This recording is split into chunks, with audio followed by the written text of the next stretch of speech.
Olá, pessoal. Espero que estejam todos bem. Nós vamos iniciar a partir de agora um trabalho de revisão do conteúdo que nós apresentamos ao longo do semestre até a interrupção por conta da pandemia do coronavírus. Esse trabalho que nós vamos desenvolver aqui vai ser um trabalho expresso, apenas em caráter de revisão mesmo. Então, vamos passar rapidamente por conteúdos, por conceitos, por determinados pontos principais da matéria que foi ministrada. Não vai ser apresentado conteúdo novo e nós vamos basear todas essas revisões na bibliografia da matéria, nos materiais que foram disponibilizados ao longo do semestre, ok? Então, vai servir como uma ferramenta de estudo para vocês e para os alunos que às vezes perderam um dia ou outro de aula, seja por qualquer motivo, vão ter a oportunidade também de revisar conceitos, ok? Creio que ao longo das próximas semanas nós conseguiremos revisar praticamente todo o conteúdo e esperamos que em breve a normalidade das aulas possa ser restabelecida. Ok? Bom, vamos então iniciar o nosso trabalho, lembrando o começo do conteúdo que nós ministramos, e eu me lembro que para iniciar esse trabalho de organização do Estado, de estudo da organização do Estado, nós entramos em três conceitos básicos para poder compreender e poder ter uma visão mais é, global dessa organização do Estado, certo? Então, hoje, na nossa primeira revisão, nós vamos abordar o conceito de constitucionalismo, neoconstitucionalismo e poder constituinte, de forma bem breve.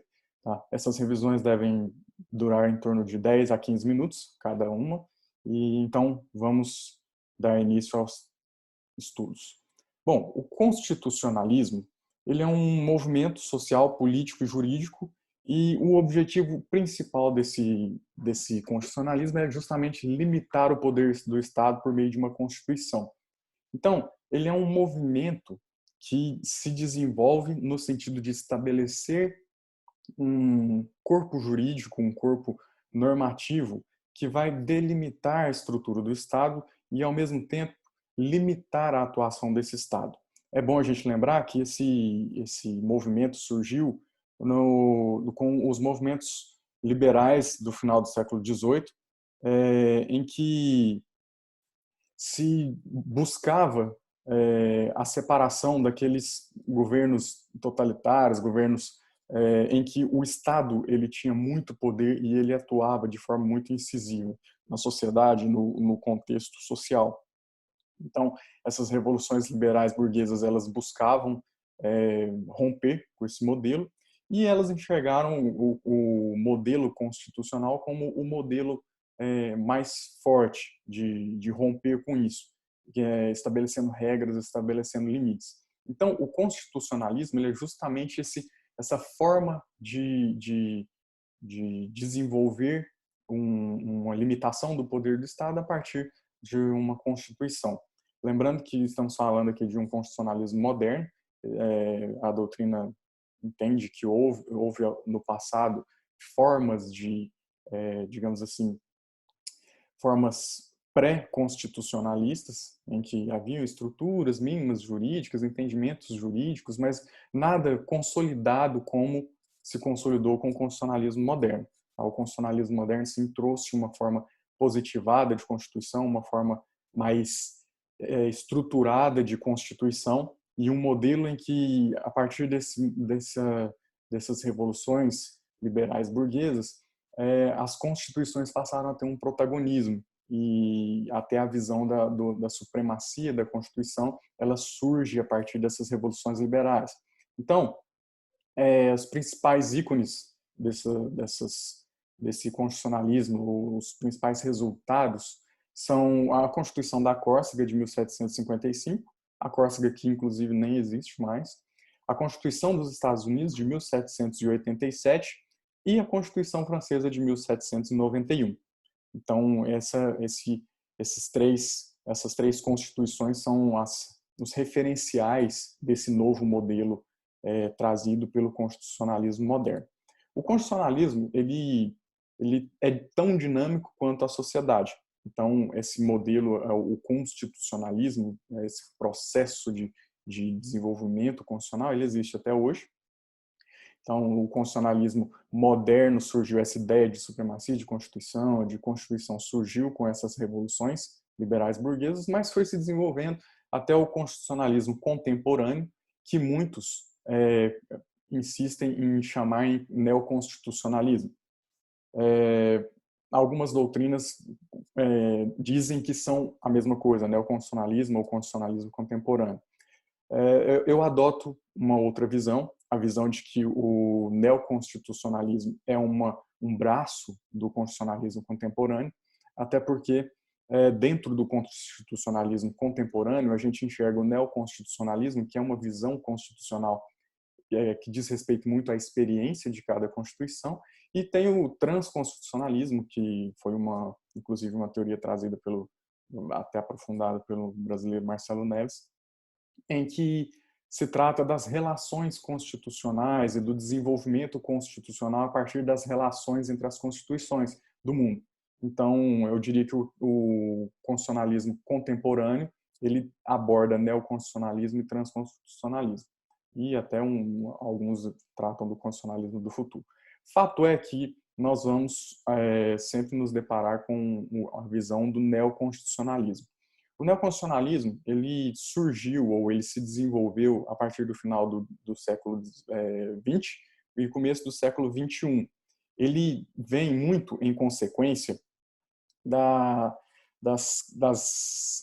Segunda Guerra Mundial, de um contexto conturbado em que textos constitucionais foram utilizados para subsidiar ou para alimentar ou para legitimar movimentos extremos e movimentos que geraram, inclusive, o Holocausto, as questões das mortes na Europa por governos autoritários, todos eles baseados em constituições. Então, o neoconstitucionalismo, ele vem para mudar essa visão. E a Constituição Alemã de 1949 e a Constituição da Itália de 1947, coincidentemente, constituições que vieram de governos que se utilizaram anteriormente de seus textos normativos de forma a trazer esses regimes que trouxeram muitos problemas, muitas questões humanitárias. E esse neoconstitucionalismo, ele muda a forma como se enxerga o processo constitucional. Antes, com a visão do surgimento, a Constituição ela era um texto rígido, era um texto era muito mais uma visão muito mais positivista. Então, apesar de haver previsões de direitos do indivíduo, direitos civis, a interpretação disso era muito rígida, sem muita possibilidade de análise. Então havia um positivismo muito forte. Agora, com o neoconstitucionalismo, essa visão ela passa a ser diferente. E dentre as principais características desse neoconstitucionalismo, a gente pode destacar positivação e concretização de direitos fundamentais, tá, que são diferentes daqueles direitos civis que tinham sido abordados no constitucionalismo moderno das revoluções.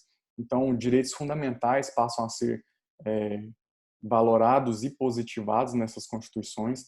Existe uma onipresença dos princípios e das regras.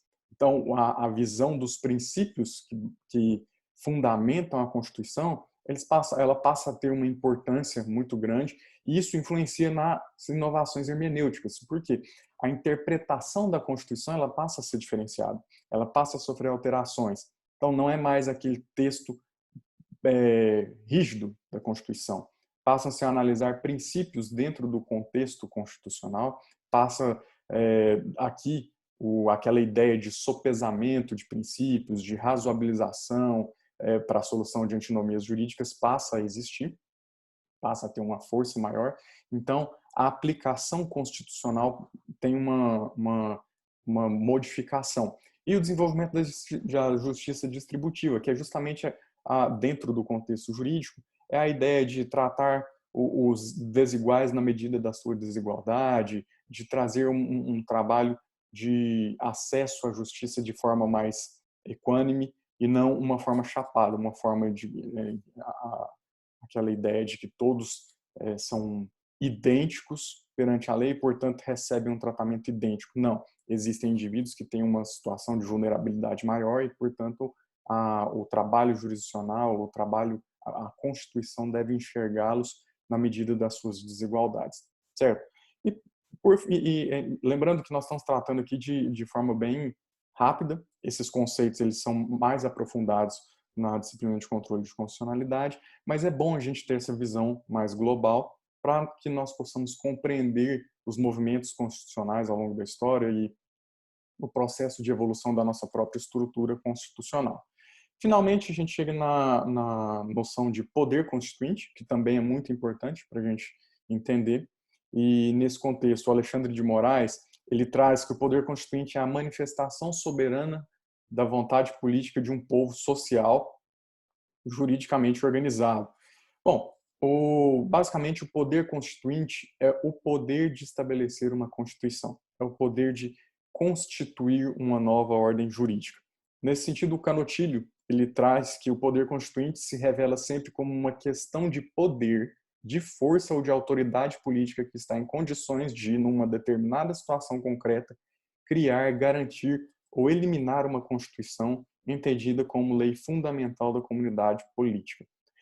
Então, o poder constituinte, como completando ali o que o Alexandre de Moraes fala, o Canotilho ele é muito esperto aqui, ele tem uma visão muito interessante, que é a ideia de que o poder constituinte ele não só cria, como ele elimina uma lógica constitucional.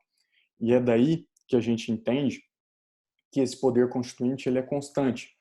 Por quê? Porque existe um contexto constitucional. Se esse contexto constitucional não agrada a quem detém o poder, ele pode ser alterado, ele pode ser eliminado com o surgimento de uma nova ordem constitucional ou com a alteração simples daquela ordem constitucional vigente.